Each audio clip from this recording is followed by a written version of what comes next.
hate, the guns, the anger, the haters. I mean, the Rush Limbaughs of the world. Like, that's what really is sad to me. Foreign policy, oil conglomerations, Republican Party, Democratic Party, the false sense of democracy. I don't see the ugly side. I see a good side of America. The gluttony and the overconsumption and over-supersized everything, and the disposable society where we just, you know, make so much trash, you know, and don't have that connect between what we do and the repercussions of our actions. How we have treated all this natural beauty with such disrespect. Our debt is, our unconscionable debt is terrible.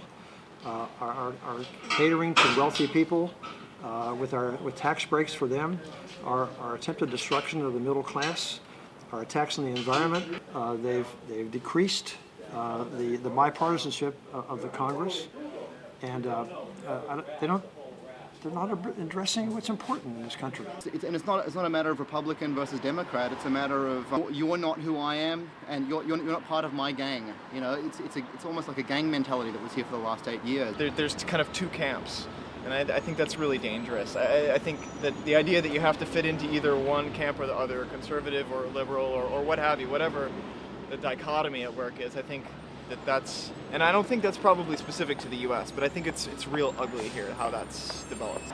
Sometimes when human beings all want things and desire things in our nature means that sometimes when that gets out of control, things maybe aren't for the best or the purest form that they were intended to be. Sometimes I have problems with the government and what they do. I don't think that they handle their money properly sometimes and make the best decisions, but I think they're really secretive, but I mean, we're all right. I think there's a creep towards socialism in this country that the government owes you a living, or it owes you this, or it owes you that, and this is a dangerous precedent because socialism has failed throughout history, and it will continue to fail, and it's continuing to fail in places like France, and I don't want to see my great country go down that road. Trump, il a l'air un petit peu... manque un peu d'humanité. Manque un petit peu de... Trump doesn't seem very human. Yes, well, he's very... Parle français. Il parle très violemment. He speaks with a lot of violence. Every government's got its problems, but without a doubt, we've definitely got people being paid off, and you know, it's not what I grew up to think it was, but it's still, I think, one of the better governments, you know, in the system. But definitely a lot of, I think, corruption and side deals. What gets approved and what should be out there are two different things a lot of times. So, great system, needs a lot of work.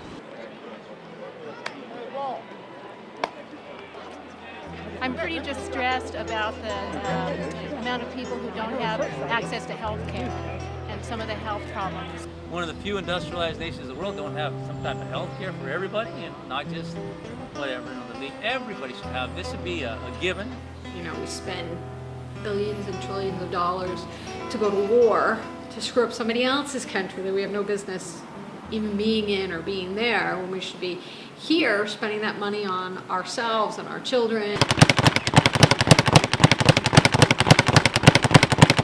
Money's like a real powerful problem with not just America but the world. It's like everybody's main goal is all about money. This money, I can't do it right. I don't have time. I need to make more money. Because I think that the people just think in the material things, just the money. If you don't have a lot of money, you maybe don't have opportunities. You know, the corruption and the big business, how money just rules overall, is the ugliest thing.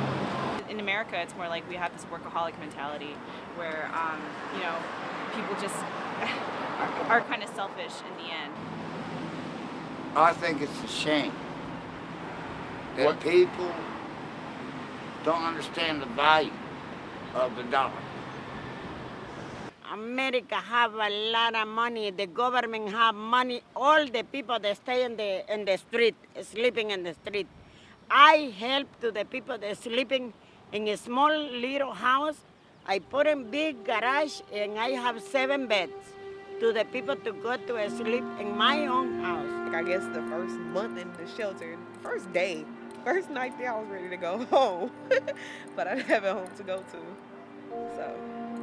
very shameful, the homeless in downtown LA. I think throughout the nation, probably throughout the world, it's probably the worst there is.